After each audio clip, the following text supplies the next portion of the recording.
sampai dengan ayat 29 kepada kita. Jadi saudara bisa lihat Ibrani pasal 12 ayat 25 sampai dengan ayat yang ke 29. Sudah? Bapak Ibu sudah dapat? Baik, mari saya baca. Ibrani 12 ayat 29, Alkitab bilang, jagalah supaya kamu jangan menolak Dia yang berfirman. Sebab jikalau mereka yang menolak Dia yang menyampaikan firman Allah di bumi tidak luput, apalagi kita, jika kita berpaling dari Dia yang berbicara dari sorga. Waktu itu suaranya menggoncangkan bumi, tetapi sekarang Ia memberikan janji. Satu kali lagi aku akan menggoncangkan menggoncangkan bukan hanya bumi saja, melainkan langit juga. Ungkapan satu kali lagi menunjuk kepada perubahan pada apa yang dapat digoncangkan. Karena Ia dijadikan supaya tinggal tetap apa yang tidak tergoncangkan.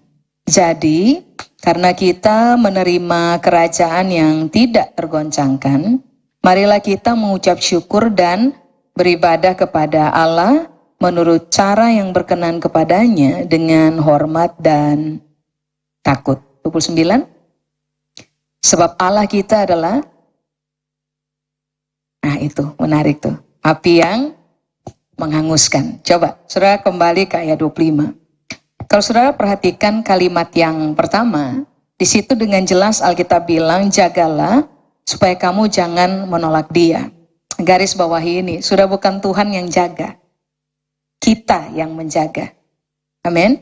Menjaga dirinya kita pada proyeksi ini di ayat 25. 1, saudara dan saya jangan tolak Tuhan. 2, saudara dan saya jangan berpaling dari Tuhan. Persoalan dari kebanyakan orang terjebak kepada rasionalisasi ini kan, bahwa kalau memang Tuhan pelindung dan Tuhan adalah penjaga, berarti tentang persoalan menjaga saya supaya jangan saya jatuh, itu Tuhan punya urusan.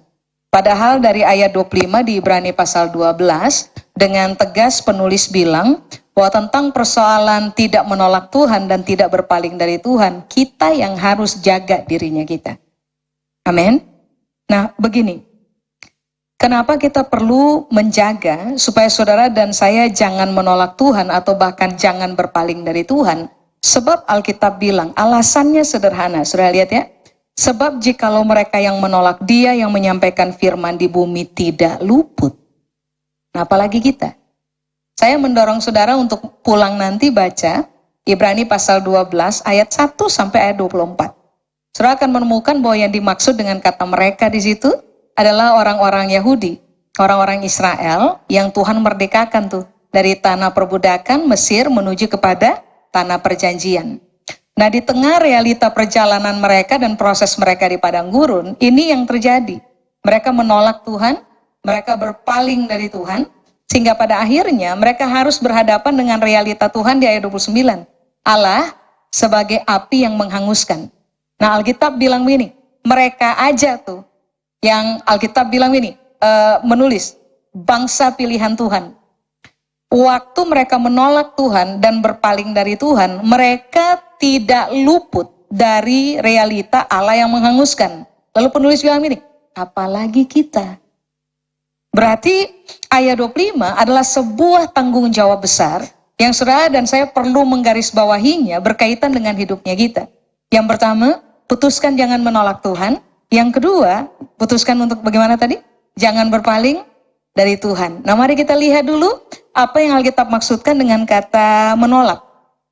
Kata menolak kalau dalam bahasa Yunani menggunakan kata paraiteomai. Menolak atau paraiteomai, arti yang pertama adalah begini Bapak Ibu, jelas menolak. Pengertian yang kedua adalah begini, berupaya mencari alasan untuk menghindar dari kebenaran. Jadi begini, kebenaran nyampe tuh. Kebenaran diberitakan kepada kita, tapi rupa-rupanya waktu Alkitab bilang, kamu harus jaga kamu punya diri, supaya kamu jangan menolak Tuhan, Alkitab lagi bilang, kalau kebenaran datang dalam saudara dan saya punya kehidupan, maka saudara dan saya tuh perlu jaga dirinya kita begitu rupa, supaya jangan kita ini ada pada posisi ini, menghindar aja.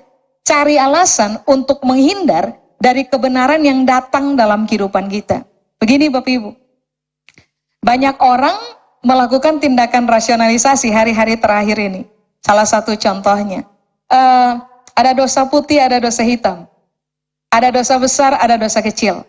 Ya, karena masih darah dan daging, kaki masih injak bumi, sesekali bikin dosa bolehlah.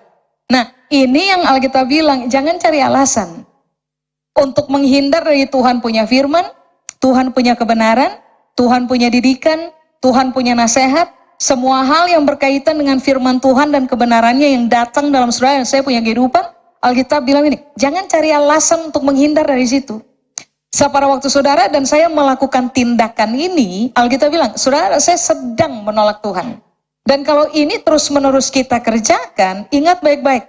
Kalau orang-orang zaman lampau aja, yang sudah menerima kasih karunia hebat dari Tuhan, tidak luput dari realita Allah sebagai api yang menghanguskan, apalagi kita. Sudah? Oke. Apakah menolak? Menolak arti yang berikutnya, menolak. Dua, apa tadi? Mencari alasan untuk menghindar. Tapi yang ketiga, menolak sama dengan begini, mengesampingkan. Bapak Ibu Saudara dan saya hanya ada pada posisi mengesampingkan sesuatu ketika sesuatu itu tidak lagi menjadi inti bagi kita, kan? Iya enggak sih?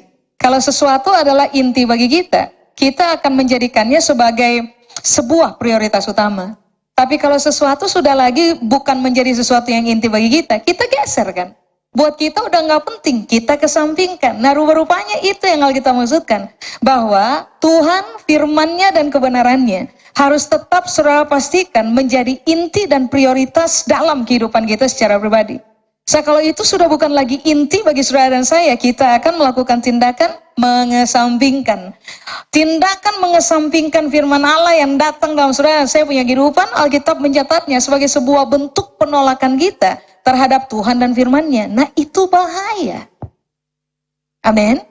Coba berikutnya, sekarang berpaling. Kata berpaling, apostrefo, bahasa Yunani bilang, Alkitab bilang, jangan berpaling. You have to protect yourself.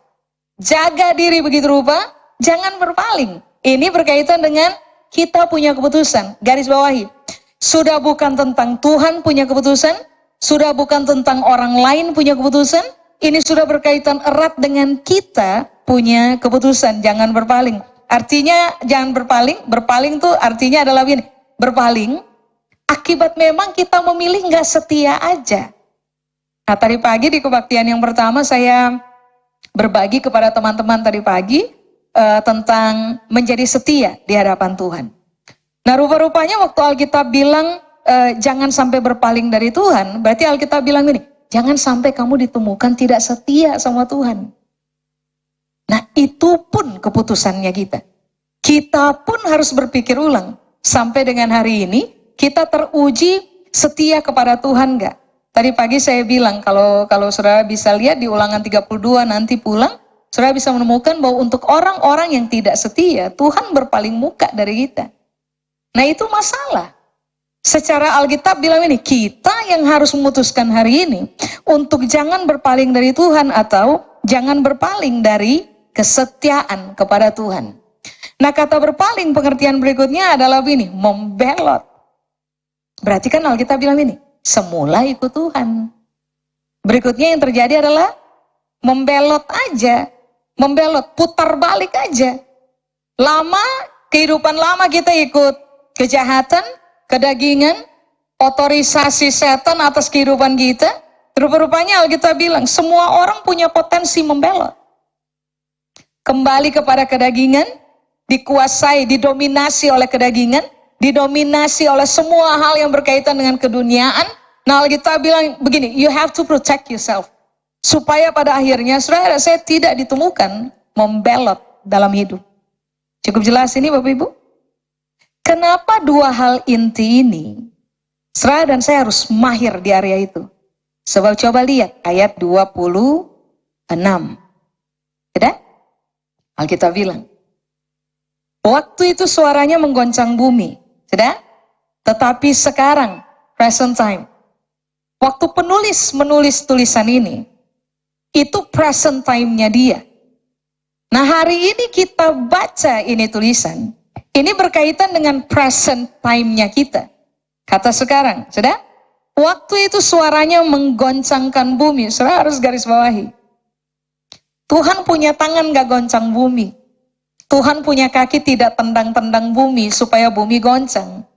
Alkitab menitik beratkan realita begini, betapa hebatnya dan powerfulnya Tuhan punya suara, sehingga dia tinggal bersuara aja bumi goncang. Saudara perlu melihat, penulis kitab Ibrani berupaya untuk mengangkat realita betapa hebatnya Tuhan yang saudara dan saya sedang sembah. Sampai pada waktu dia bicara aja, keluarkan dia punya suara aja, bumi goncang. Sudah? Waktu itu suaranya menggoncang bumi, tetapi sekarang, garis bawahi, ia memberikan janji. Bilang dulu dengan saya, janji. Oke, sudah? Satu kali lagi aku akan menggoncangkan bukan hanya bumi saja, melainkan langit juga. Bapak Ibu, it's a promise. Tahu kan realita tentang Tuhan dalam apa tuh? Bilangan 23 ayat 19 kalau saya tidak salah. Alkitab bilang Allah bukanlah manusia sehingga ia berdusta. Bukan anak manusia sehingga ia menyesal. Masakan ia berfirman dan tidak melakukannya, atau bahkan dia berbicara dan tidak menepatinya. Berarti Alkitab bilang Tuhan itu sekali dia berjanji, tunggu waktu saja, pasti jadi. Sudah? Menariknya Alkitab bilang di ayat 26, janji Tuhan adalah dia akan lakukan goncangan. Persoalan dari kebanyakan orang Kristen hari ini Bapak Ibu, hanya mengkaitkan janji dengan doa dijawab. Mengkaitkan janji dengan Tuhan menolong. Mengkaitkan janji dengan mujizat saja. It is true, Tuhan melakukannya. Tapi saudara dan saya perlu juga mencermati Ibrani 12 ayat 26. Bahwa ternyata salah satu bentuk dari Tuhan punya janji yang somehow akan tetap terjadi dalam kehidupan saudara dan saya adalah ini, goncangan. Berarti, you like it or not, saudara dan saya menyukainya, goncangan tetap akan terjadi. Nah, kebenaran ini kan seharusnya setelah kita paham, saudara dan saya akan menjadi orang-orang yang lebih siap kan menghadapi apa aja. Sebab kita udah tahu, kalau Tuhan berjanji dia akan tolong kita, somehow kita telah mengalami Tuhan punya pertolongan. Karena dia menggenapi janji. Kalau dia berjanji menyembuhkan kita, somehow kita telah mengalami Tuhan punya janji, dia sembuhkan kita. Kalau kita mengalami janji dari Tuhan bahwa dia akan buka pintu buat kita, pintu akan terbuka. Tapi saudara dan saya juga harus mempersiapkan cara kita berpikir, bahwa salah satu dari janji Tuhan untuk hidupnya kita, yang somehow saudara dan saya akan menghadapinya adalah goncangan. Goncangan di mana? Goncangan di bumi. Bumi saja? Enggak. Langit juga. Nah, kalau udah tahu begini, berarti kan harusnya kita udah siap. Bagaimana cara kita bersiap? Saudara dan saya harus menjaga diri kita supaya whatever takes, apapun yang terjadi, jangan pernah tolak Tuhan. 1, 2, jangan pernah berpaling dari Tuhan. Mengapa? Segala sesuatu akan digoncang. Nah, sekarang mari kita lihat, apakah yang dimaksud dengan Tuhan menggoncang? Bahasa Yunani bilang salos. Salos itu artinya adalah begini Bapak Ibu. Roboh, sedang, hancur, goyah. Bumi akan mengalami realita. Saudara dan saya yang berpijak di atas bumi akan mengalami realita bahwa ada sesuatu dalam kehidupan kita, pada sisi tertentu, pada bagian tertentu, pada kehidupan kita akan mengalami realita goyah, roboh, hancur. It's a promise. Nah, kalau memahami ini kan berarti akhirnya kita paham bahwa kalau toh goncangan terjadi, sesuatu dalam hidupnya kita goyah, roboh, bahkan ada pada titik hancur, harusnya saudara dan saya sudah siap supaya kita jangan tolak Tuhan pada musim itu, kita jangan berpaling dari Tuhan pada musim itu, sebab somehow itu akan terjadi. Enggak ada amin ya. Ini susah, tapi ini janji. Makanya hebatnya Tuhan adalah dia persiapkan kita kan. Supaya jangan kita gugur. Pertandingan imannya masih cukup jauh nih Bapak Ibu. Kalau prinsip ini saudara dan saya nggak pegang, kapan aja kita bisa gugur. Tidak ada manusia super. Yang ada adalah manusia yang akarnya solid. Kalau manusia punya akar solid, saudara dan saya punya akar solid di dalam kebenaran firman Allah, maka ini yang Alkitab bilang, mau goncangan apa aja terjadi, somehow kita udah siap. Kenapa coba? Alkitab sudah kasih wejangan untuk kita, supaya kita bersiap. Sudah? Menggoncangkan artinya yang berikutnya adalah begini. Akan ada gerakan yang dihasilkan oleh angin, badai, gelombang, datang dalam kita punya hidup, untuk goncang apa aja yang bisa digoncang. Berarti, coba. Kalau ada angin datang, badai datang, gelombang datang secara literal, atau bukan secara literal, kalau itu menggoncang saudara dan saya punya kehidupan, harusnya kita itu sudah menghadapinya dalam keadaan siap. Kenapa? Kita udah tahu, it's a promise. Bagaimana? Saudara tidak sedang memutuskan untuk mundur dari Tuhan kan, dengar ayat ini? Sudah? Oke. Apakah yang dimaksud dengan menggoncang? Nah ini menarik. Menggoncang artinya, saudara dan saya akan mengalami somehow sebuah kisah. Tergeser dari posisi aman. It's a promise. Jadi sekarang coba pertimbangkan, saudara lagi bermain pada posisi aman sisi mana? Nah, siap-siap. Kalau toh itu digoncang, saudara dan saya harus memilih untuk jangan pernah tolak Tuhan waktu itu terjadi. Jangan pernah berpaling dari Tuhan waktu itu terjadi. Apa yang terjadi? Bagian aman dalam hidupnya kita, yang kita sedang berpijak teguh di atasnya, kita tergeser dari area itu. Amin. Sudah? Apakah digoncang? Digoncang tuh artinya adalah gini. Saudara dan saya akan mengalami yang disebut dengan istilah gini. Pikiran kita akan keaduk-aduk. Pikiran kita akan terganggu oleh realita yang kita lihat di depan mata. Lagi ngalami nggak? Nah itu goncangan rupanya. Waktu saudara dan saya sedang baik-baik saja, kita hidup baik-baik aja, kita lagi memutuskan untuk jaga diri begitu rupa supaya jangan kita langgar kebenaran. Lalu tiba-tiba ada sebuah peristiwa, ada realita di depan mata, yang waktu terjadi dan kita lihat lalu kita mengalaminya, pikiran kita kegoncang aja, keganggu aja, sampai pada akhirnya asam lambung naik, susah tidur. Tahukah saudara bahwa itu adalah salah satu contoh dari goncangan yang sedang terjadi? Pada waktu momen itu tiba, saudara dan saya harus kasih tahu buat diri sendiri, pada titik ini, jangan tolak Tuhan, jangan berpaling dari Tuhan. Sudah? Sekarang lihat ayat 27. Kalau saudara tanya, kenapa goncangan harus terjadi? Yang tadi saya bilang tuh, saleo harus terjadi, goncangan harus terjadi. Ini kesimpulannya di ayat 27. Karena harus terjadi yang disebut dengan perubahan. Kalau goncangan tidak terjadi, perubahan nggak terjadi. Perubahan di area mana?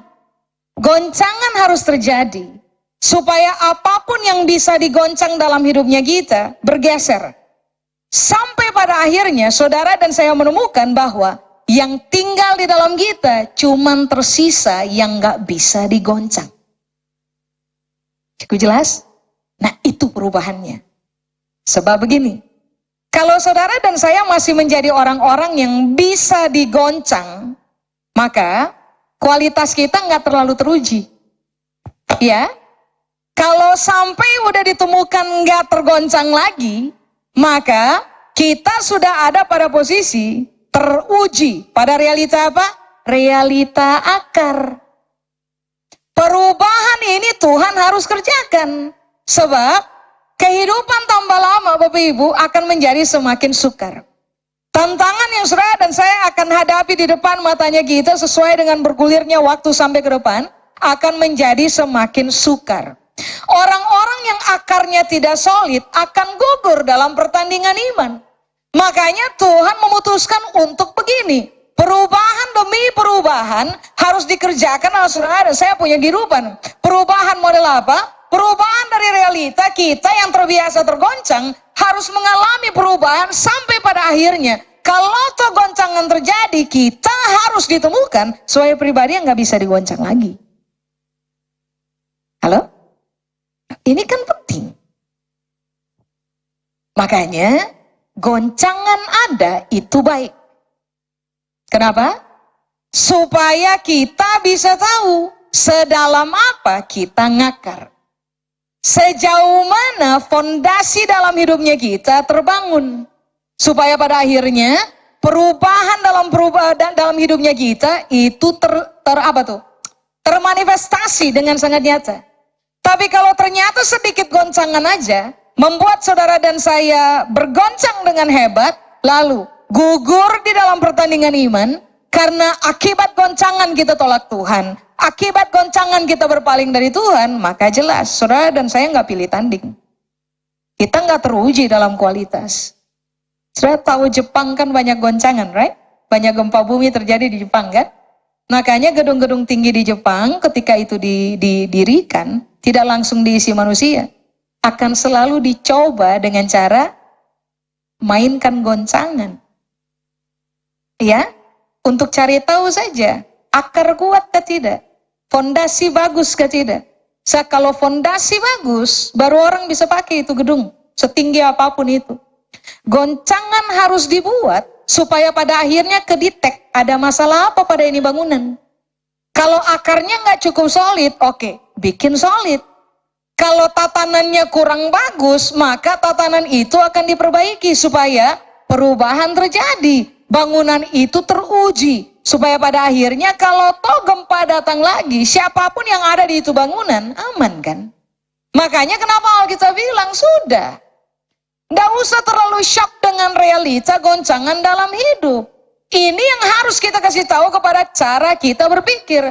Bahwa goncangan itu baik. Sebab kalau goncangan terjadi dalam saya punya kehidupan, yang Tuhan sedang berupaya mainkan di dalam saya adalah, saya memang harus mengalami perubahan. Saya memang harus teruji pada faktor akaran. Supaya kalau toh goncangan demi goncangan demi goncangan demi goncangan akan terjadi lagi, saya udah aman. Kenapa coba? Akar udah kuat. Udah nggak bisa digoncang lagi dalam kehidupan. Kenapa?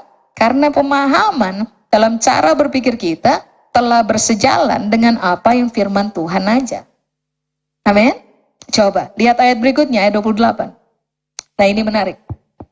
Jadi, karena kita menerima kerajaan yang tidak tergoncangkan, marilah kita mengucap syukur dan beribadah kepada Allah menurut cara yang berkenan kepadanya dengan hormat dan takut. Begini, kata menerima pada ayat 28, bahasa Yunani bilang paralambano. Paralambano atau menerima itu artinya adalah begini, kita udah menerima dan bergaul karib dengan kerajaan Allah. Berarti Alkitab bilang, kita menerima kerajaan yang tidak tergoncangkan. Sudah? Terhadap kerajaan yang tidak tergoncangkan itu, saudara dan saya bukan sekedar terima, kita bergaul karib dengan itu kerajaan. Makanya, apapun bisa terjadi dalam kehidupan saudara dan saya, dan perubahan yang akan tampak nyata di dalam kita adalah, kita akan jadi orang-orang yang gak gampang goyah. Kita akan jadi orang-orang yang tidak gampang tergoncang waktu goncangan datang. Kenapa? Kita ditemukan sebagai orang-orang yang bukan cuma menerima, tetapi bergaul karib dengan kerajaan Allah. Sudah? Kata menerima, paralambano, pengertian berikutnya ini menarik. Menerima sama dengan menerima sesuatu yang telah ditransmisikan ke dalam pikirannya kita. Ulangi, kita telah menerima kerajaan Allah. Artinya, kita telah menerima sesuatu yang telah ditransmisikan masuk ke dalam cara kita berpikir. Coba, sudah? Sampai di situ dulu? Sekarang mari lihat, apakah kerajaan Allah? Kerajaan Allah, Yunani bilang, Basileia. Apakah Basileia? Basileia adalah pemerintahan Tuhan secara mutlak, berdaulat atas hidupnya kita. Berarti, apakah kerajaan Allah? Sebuah keadaan di mana kita rela sekali dipimpin oleh Tuhan pada semua aspek dalam hidupnya kita. Dan Alkitab bilang, kamu sudah menerima kerajaan Allah. Berarti artinya, kamu telah bergaul karib dengan realita bahwa Tuhan itu perintah kamu dalam hidup. Tuhan itu berdaulat dalam kamu punya hidup, dan kamu sudah bergaul karib dengan realita itu. Sudah? Berikutnya, apakah yang dimaksud dengan menerima kerajaan Allah, kerajaan yang tidak tergoncangkan? Artinya adalah begini, kerajaan Allah, Basileia sama dengan aturan dalam kerajaan Allah. Aturan yang Tuhan punya. Dan kalau Alkitab bilang, kamu telah menerima kerajaan yang tidak dapat tergoncangkan, berarti Alkitab udah bilang ini, kamu udah bergaul karib kok dengan aturan yang Tuhan punya. Aturan yang Tuhan punya, itu telah ditransmisikan masuk ke dalam kamu punya cara berpikir. Sehingga kamu menjadi orang-orang yang terbiasa hidup pakai Tuhan punya aturan main. Halo? Memberikan respon terhadap goncangan pakai Tuhan punya aturan main. Pada waktu saudara dan saya memberi diri, begini, diperintah sama Tuhan. Meyakini total bahwa somehow Tuhan berdaulat atas kehidupan kita. Lalu, saudara dan saya ditemukan terbiasa tiap hari hidup pakai aturan main yang Tuhan ajar kita untuk melakukannya dalam hidup kita tiap-tiap hari. Karena seluruh kebenaran firman Allah atau bahkan aturan main dalam kerajaan Allah telah Tuhan transmisikan masuk dalam kita punya cara berpikir. Itu yang membuat waktu goncangan tiba, saudara dan saya nggak gampang goyah. Kenapa coba? Orang pikiran kita sudah didominasi dengan kebenaran begini. Tuhan berdaulat atas saya punya hidup. Selama saya hidup pakai Tuhan punya aturan main, everything's gonna be fine. Segala sesuatu akan baik-baik saja. Sebab kan ini rancangan Tuhan. Masa depan yang gilang gemilang untuk saudara dan saya. Masa depan yang penuh dengan damai sejahtera untuk saudara dan saya. Tidak ada dalam rancangan Tuhan isinya adalah kecelakaan bagi kita. Lah itu kan aturan main dalam kerajaan Allah. Kalau kebenaran ini atau aturan ini telah berhasil ditransmisikan masuk dalam cara saudara dan saya berpikir. Begini Pak, Ibu. Kita tidak akan menjadi orang yang gampang digoncang oleh apapun, you name it. Amin. Sekarang begini, apakah kerajaan Allah atau Basileia? Menariknya adalah begini, fondasi dari kekuasaan Tuhan yang berdaulat di dalam kita. Berarti kerajaan Allah berkaitan dengan bagaimana Tuhan berdaulat, memerintah, mendominasi hidupnya kita. Kerajaan Allah identik dengan Tuhan punya aturan melalui firman-Nya dalam hidupnya kita. Tetapi kerajaan Allah juga berkaitan dengan fondasi yang Tuhan tanam di dalam kita melalui cara berpikir. Makanya kan secara universal kita tahu ini Bapak Ibu. What you think is what you act. Apa yang paling banyak saudara dan saya pikirkan, apa yang paling banyak saudara dan saya renungkan, itu kan yang paling banyak kita wujudkan dalam tindakan tiap-tiap hari kan. Nah tadi Alkitab sudah bilang, kerajaan Allah itu kamu udah terima. Berarti Alkitab bilang, aturan main dalam kerajaan Allah, kamu sudah terbiasa bergaul karib dengan itu. Apalagi, Tuhan berdaulat dan perintah kamu punya hidup. Bukankah kamu sudah terbiasa bergaul karib dengan itu? Tuhan telah menanamkan fondasi berpikir benar di dalam kamu punya cara berpikir. Bukankah kamu sudah terbiasa bergaul karib dengan itu? Nah, semua orang yang bergaul karib dengan kerajaan yang tidak tergoncang, harga mati Pak Ibu. Tidak mungkin goncang waktu goncangan datang. Amin. Bagaimana? Makanya coba, kalau orang menyadari realita ini Bapak Ibu, realita apa? Goncangan itu janji. Jadi saya harus bersiap. Bahwa kalau toh goncangan tiba, saya tidak akan menolak Tuhan, saya tidak akan berpaling dari Tuhan. Saya adalah orang yang telah bergaul karib dengan Tuhan, realita Tuhan berdaulat atas saya punya hidup. Saya adalah orang yang telah bergaul karib dengan aturan main dalam kerajaan Allah. Saya adalah orang yang telah bergaul karib dengan fondasi kebenaran yang Tuhan tanam loh. Cara-cara berpikir ini kan yang harus berkembang solid dalam kita punya cara berpikir kan. Supaya pada akhirnya perubahan terjadi di dalam kita. Perubahannya adalah kalau dulu goncangan datang kita bisa digoncang. Perubahan yang terjadi adalah sekarang kalau goncangan datang kita udah gak kegoncang. Itu perubahan yang Tuhan mau kerjakan dalam hidup kita melalui faktor goncangan. Berarti sekarang kita paham. Kalau toh goncangan terjadi, jangan marah Tuhan dong. Karena tidak ada maksud jahat di situ. Jangan salah mengerti Tuhan. Waktu goncangan datang dalam saudara dan saya punya kehidupan secara khusus dalam kita punya cara berpikir. Jangan salah mengerti Tuhan. Tuhan tidak pernah bermaksud jahat. Maksud baik Tuhan adalah saudara dan saya harus berubah. Dari orang yang gampang digoncang menjadi orang yang tidak gampang digoncang lagi oleh whatever. Saya dalam kurun beberapa waktu terakhir, saya lagi mendampingi ada satu orang.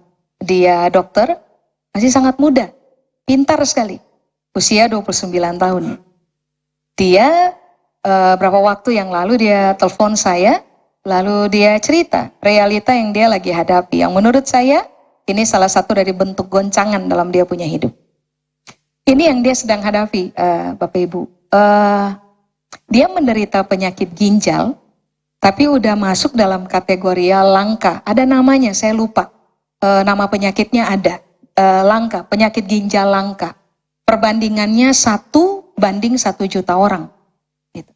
Nah, karena saya punya orang yang punya hubungan baik dengan Kementerian Kesehatan di Singapura, Malaysia dan juga India. Jadi akhirnya saya minta dia punya semua hasil lab, hasil praktek dokter itu, penyelidikan dokter itu, saya minta semua. Lalu saya kirim ke teman saya dan itu dirujuk kepada dokter-dokter ahli ginjal spesialis di Malaysia, Singapura dan juga India. Nah beberapa waktu kemarin saya dampingi dia juga dalam Zoom meeting yang isinya dokter-dokter ahli yang sudah membaca, dia punya resume kesehatan. Ya diskusi karena dia dokter juga, jadi diskusinya kayak enak banget gitu. Dokter bicara sama dokter, jadi gampang banget dia paham. Dan saya tampak kurang-kurang jelas hadir di tempat itu. Karena bahasanya kan dokter semua tuh. Jadi akhirnya saya bilang English please gitu. Maksudnya tolong jelaskan dalam bahasa yang saya bisa mengerti. Karena semuanya ngomong bahasa-bahasa yang bikin saya galau kan. Sementara saya lagi dulu nih, sebenarnya mereka lagi bicara apa. Kalau bahasa Inggris sih saya paham, tapi kalau bahasa kedokteran sudah, menyerah sudah. Nah akhirnya inti dari pertemuan itu adalah begini.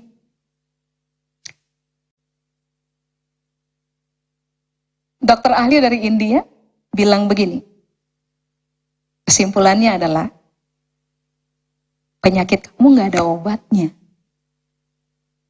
Dia bilang, kalau toh kita lakukan transplantasi ginjal, bisa. Tapi nanti ginjal yang sudah ditransplantasi itu akan digerogoti juga. Pertanyaannya, kamu mau lakukan transplantasi ginjal berapa kali? Dan memang nggak ada obatnya. Nah yang waktu mereka ngomong itu saya ngerti. Karena nggak pakai bahasa dokter, pakai bahasa Inggris, saya ngerti. Jadi waktu saya dengarin, ya udah, pertemuan selesai. Setelah pertemuan selesai, saya angkat telepon, saya telepon dia. Saya tanya sama dia, how is it? Bagaimana? Saya bilang.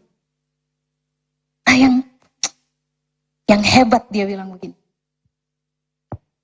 Sebenarnya Bu, sebelum kita lakukan pertemuan, saya sudah membaca banyak jurnal. Saya sudah bolak-balik semua jurnal yang ada. Dan saya sudah ada pada kesimpulan itu, actually dia bilang. Tapi kan penting juga dengar pandangan dari kolega yang lain. Gitu. Lalu dia bilang begini, saya sudah siap Ibu. Sekarang dengan waktu sisa yang Tuhan masih percayakan buat saya mau mengabdi sama Tuhan, dan saya mau hidup terhormat di hadapan Tuhan. Buat saya, ini gila. Saya ngerti maksudnya? Dia udah tahu kan, bahwa realitanya nggak ada obat. Jadi ya udah. You have to deal with this. Berurusan aja dengan realita ini, sementara dia memutuskan tuh gini, ya udah, ngabdi sama Tuhan aja, dan hidup terhormat aja. Mempertahankan hidup benar, sampai akhir. Dia masih tetap praktek, Bapak Ibu, sampai kemarin kita masih WhatsAppan, dia masih tetap praktek, karena orang pintar, pasiennya banyak banget di kotanya, sampai tengah malam, jam 12 malam tuh belum selesai praktek. Saya tanya kondisi bagaimana? Dia bilang, barusan ini yang tadi malam, dia bilang aman Bu, aman, saya bisa. Jadi, tahukah saudara ini, kenapa saya cerita ini? Ini salah satu bentuk dari realita nggak tergoncangkan. Apa yang dia alami kan goncangan. Bukan cuma goncangan pada fisik, goncangan dia punya otak juga somehow. Karena realitanya berbenturan dengan realita itu, nggak ada obat. Kecuali Tuhan turun tangan. Makanya saya bilang sama dia, oke, mari kita sepakat. Satu, kita berdoa, minta Tuhan selesaikan persoalan genetika yang ada. Supaya selesai kasus ini. Atau, ya sudah, kalau memang sudah waktunya Tuhan bagi kamu untuk tiba, kiranya Tuhan panggil kamu pulang dalam posisi nggak terlalu menderita. Itu aja. Dan dia bilang, oke Bu, sepakat, coba. Saudara pikir itu apa? Ini yang Alkitab maksudkan. Waktu orang mengalami perubahan akibat goncangan. Tapi perubahannya adalah kita ditemukan telah bergaul karib dengan kerajaan Allah. Kerajaan yang nggak bisa digoncang. Sehingga waktu goncangan tiba, kitanya udah nggak goncang. Kitanya jadi orang yang hadapi semua dalam posisi tenang. Respon udah benar. Nah, makanya Alkitab bilang ini dalam ayat 28. Kita menerima kerajaan yang tidak tergoncang. Sudah? Waktu menerima keadaan yang tidak tergoncang, penulis bilang gini, ya udah. Kalau sampai goncangan udah nggak bisa lagi goncang kamu punya hidup. Karena isi berpikir kamu telah dipenuhi dengan transmisi kebenaran. Apa itu? Kebenaran telah ditransmisikan masuk ke dalam kamu punya cara berpikir. Karena kamu sudah ada pada posisi fondasi udah kuat, solid bertahan, meyakini Tuhan aturan main, dia punya kedaulatan, dia punya pemerintahan, dalam kamu punya kehidupan, ya udah. Apa yang kemudian harus kamu kerjakan pada waktu kamu mengalami goncangan adalah mari menaikkan ucapan syukur. Sementara goncangan terjadi, yang lain tergoncang, kita enggak. Karena kita hebat? Bukan. Karena kita telah menerima kerajaan yang tidak tergoncang di dalam kita. Makanya kita enggak akan tergoncang. Amin. Karena alasan kita enggak tergoncang, makanya kita menaikkan ucapan syukur kepada Tuhan. Masalah dari kebanyakan orang adalah begini Bapak Ibu. Ketika goncangan datang dalam mereka punya kehidupan, yang terjadi adalah mengeluh. Keluh kesah. Questioning God. Mempertanyakan Tuhan. Kenapa ini terjadi? Kenapa saya susah? Kenapa masalah datang? Kenapa pintu tertutup? Orang lebih cenderung mempertanyakan Tuhan dan mengisi hari-hari dalam keluh kesah. Sedangkan Alkitab mengajarkan buat kita begini, kamu harus sadar bahwa goncangan is a promise. You like it or not, menyukainya atau tidak, kamu akan menghadapinya. Sekarang pertaruhannya adalah, kamu berani declare dalam kamu punya kehidupan bahwa somehow kerajaan Allah kamu udah terima kok. Kamu udah bergaul karib dengan kerajaan Allah, berarti kamu udah tahu solusinya. Bahwa goncangan apapun boleh datang dalam kamu punya kehidupan, kamu tidak akan tergoncang. Kamu akan ditemukan sebagai orang yang tidak akan pernah mungkin menolak Tuhan, apalagi berpaling dari Tuhan. Makanya penulis bilang, ya udah. Kalau kamu udah paham kasus itu, realita itu, ya udah. Kalau goncangan datang, mari bagaimana? Mari kita mengucap syukur. Mengucap syukurnya bukan gara-gara Tuhan pintunya ketutup semua. Itu sulit orang kerjakan. Tapi alasan kita mengucap syukur ketika semua pintu tertutup adalah begini. Tuhan, saya mengucap syukur. Karena waktu semua pintu tertutup, saya tetap ditemukan mempercayai Tuhan. Saya tetap ditemukan tidak menolak Tuhan atau tidak menyangkal Tuhan. Saya bersyukur karena kebenaran yang Tuhan telah menjadikannya sebagai fondasi dalam saya punya cara berpikir, gak bikin saya gugur dalam pertandingan iman. Alasan itu yang bikin saudara dan saya terbiasa bersyukur saat pintu tertutup somehow. Amin. Sudah. Marilah kita mengucap syukur dan coba lihat. Ini menarik nih. Satu, kalau orang punya dasar udah gak bisa digoncang, karena mereka sudah ada pada realita telah menerima kerajaan Allah, maka waktu goncangan tiba, mereka identik dengan kelakuan ini Bapak Ibu. Satu, mengucap syukur kepada Allah. Dua, beribadah kepada Allah dalam hormat dan takut. Justru orang-orang yang kerajaan Allah udah solid di dalam mereka punya hidup, udah solid dalam mereka punya cara berpikir, Bapak Ibu, waktu goncangan terjadi, mereka tidak kurang ajar sama Tuhan. Sebab ini yang Alkitab bilang, mereka akan didapati sebagai orang yang mahir beribadah kepada Tuhan dalam hormat dan takut. Kenapa kita beribadah kepada Tuhan dalam hormat dan takut? Bayangkan, kalau bukan Tuhan dan firman-Nya yang ngakar kuat dalam kita punya cara berpikir, maka kita udah gugur dari kemarin-kemarin kan? Kita udah gugur aja dalam pertandingan iman. Kita udah menyerah aja pada orang bilang takdir. Kita udah menjadi orang yang suka-suka main telunjuk-tunjuk Tuhan sambil berkata, Tuhan jahat, Tuhan gak adil, Tuhan tidak punya kasih terhadap saya. Kita puji Tuhannya gak begitu kan Pak, Ibu? Goncangan datang dalam kita punya hidup. Tapi somehow kita tahu, goncangan ini gak bisa gugurkan saya punya iman kepada Tuhan. Makanya, karena realita kerajaan Allah yang gak bisa bergoncang ada di dalam kita, kita harusnya ditemukan sebagai orang-orang yang semakin respect dan apa tadi? Takut kepada Tuhan. Takutnya kita dan respectnya kita kepada Tuhan sederhana. Kalau kerajaan Allah gak ada di dalam saya udah mati dari dulu. Nah, itu yang harus kita bangun. Sekarang Alkitab bilang, baiklah kita beribadah kepada Allah menurut cara yang berkenan kepadanya dalam hormat dan takut. Bapak Ibu, apakah beribadah? Garis bawahi. Beribadah, saudara dan saya nggak bisa membatasinya dengan definisi hari ini.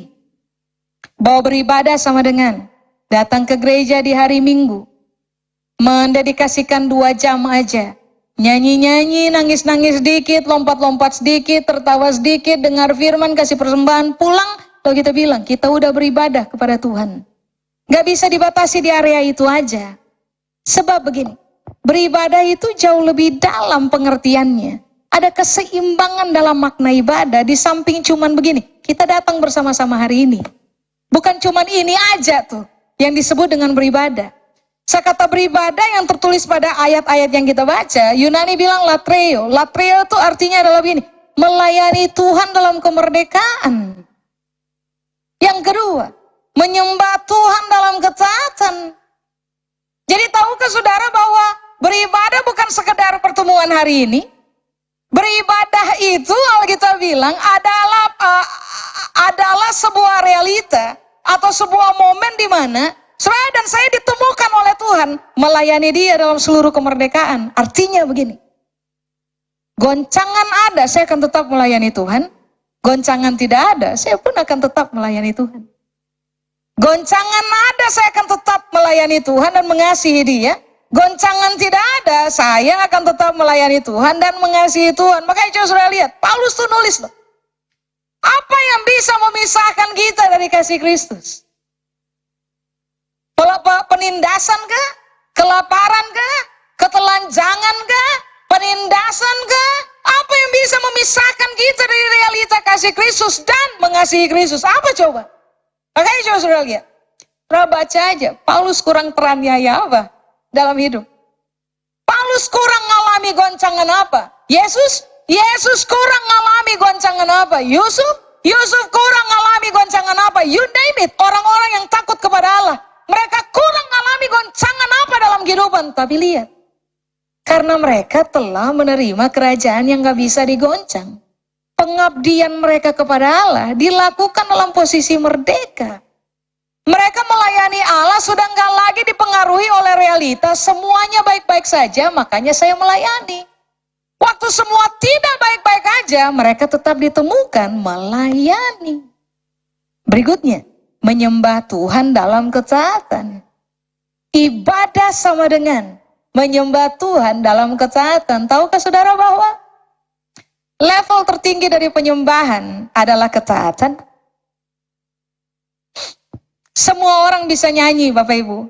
Semua orang bisa nyanyi lagu cepat, lagu lamban. Semua orang bisa nangis sambil angkat tangan sementara nyanyi lagu. Tapi enggak semua orang bisa ditemukan taat dalam hidup tiap-tiap hari. Dan rupa-rupanya Alkitab mengajarkan selama saudara dan saya memiliki yang disebut dengan kerajaan yang tidak tergoncang. Alkitab bilang ini buat kita. Saudara dan saya akan ditemukan sebagai orang-orang yang terdeteksi, terbiasa ditemukan sebagai pribadi yang menyembah Tuhan dalam ketaatan. Berarti konsepnya, semua orang yang adalah pribadi yang telah menerima kerajaan yang tidak tergoncang, mereka berubah. Hadapi apa aja, kita akan menghadapinya dengan kepala tegak. Yang kita tahu adalah begini, kebenaran Tuhan yang mengakar di dalam kita nggak bisa dirampas. Kedaulatan Tuhan di dalam hidupnya kita nggak bisa dirampas. Belas kasihan Tuhan, apalagi pemerintahan Tuhan, apalagi aturan main yang Tuhan ajarkan kepada kita, apalagi prinsip, nilai, budaya, kebenaran dalam kerajaan Allah yang sudah menjadi fondasi dalam hidup kita, nggak bisa dirampas oleh goncangan. Itulah sebabnya kenapa penulis bilang ini, ya udah, marilah kita beribadah kepada Tuhan, mengucap syukur dan beribadah kepada Tuhan dalam hormat dan takut. Mari kita layani Tuhan karena kita hormat dan takut kepada Tuhan. Mari kita putuskan untuk hidup taat kepada Tuhan karena kita hidup menjadi orang-orang yang takut dan hormat kepada Tuhan. Bayangkan, yang lain kita semua alami goncangan, yang lain gugur, kita enggak. Alasan itu yang seharusnya membuat saudara dan saya gampang bersyukur kepada Tuhan, gampang beribadah kepada Tuhan dalam takut dan hormat. Amin. Saya selesai. Mari saya undang saudara bangkit berdiri. Jadi bagaimana teman-teman? Kalau toh goncangan tiba, harusnya kita udah siap. Amin. Dan pada posisi siap, kita tahu kita akan berubah. Nah, karena perubahan itulah, perubahan di mana kita akan didapati sebagai yang tidak tergoncang. Karena alasan itulah, saudara dan saya harus terlatih bersyukur kepada Tuhan, lalu beranilah beribadah kepada Tuhan dalam hormat yang takut. Apakah ibadah tadi? Melayani Tuhan dalam seluruh kemerdekaan. Kita nggak melayani Tuhan karena alasan diberkati aja. Kita melayani Tuhan karena kita menerima kerajaan yang tidak tergoncangkan. Lalu yang kedua apa tadi? Menyembah Tuhan dalam ketaatan. Semakin saudara dan saya punya kerajaan yang tidak tergoncang, harusnya keidentikan dalam hidupnya kita adalah kita terkenal sebagai pelayan-pelayan Kristus dan orang-orang yang terlatih hidup dalam ketaatan. Amin. Mari datang kepada Tuhan. Haleluya. Tuhan Yesus, kami tahu bahwa ini adalah tanggung jawab kami bersama. Bahwa kami harus jaga diri kami begitu rupa, supaya apapun yang terjadi dalam hidupnya kami tidak ditemukan sebagai orang yang menolak Tuhan, atau bahkan orang yang berpaling dari Tuhan. Kami berdoa biarlah kami terdetek sebagai pribadi-pribadi yang membuka diri seluas mungkin untuk bergaul karib dengan Tuhan dan firman. Bergaul karib dengan Tuhan punya pemerintahan yang berdaulat atas hidup kami. bergaul karib dengan tujuan membangun fondasi solid dalam hidupnya kami. Supaya pada akhirnya waktu goncangan itu tiba, dalam bentuk apapun, pada hidupnya kami akan ditemukan sebagai orang-orang yang gak bisa digoncang. Justru sebaliknya, waktu goncangan tiba, kami semua akan ditemukan sebagai pribadi yang gampang bersyukur kepada Tuhan, lalu berani beribadah kepada Tuhan. Menyembah Tuhan dalam ketaatan, melayani Tuhan dalam kemerdekaan, saat kami tahu betul bahwa Tuhanlah yang membuat kami berubah. Akar bagus, pertumbuhan sehat, buah-buah berkualitas, supaya Tuhan dipuaskan dari cara hidup kami, dan orang lain terberkati, karena ada Tuhan yang memerintah secara mutlak dalam hidup kami.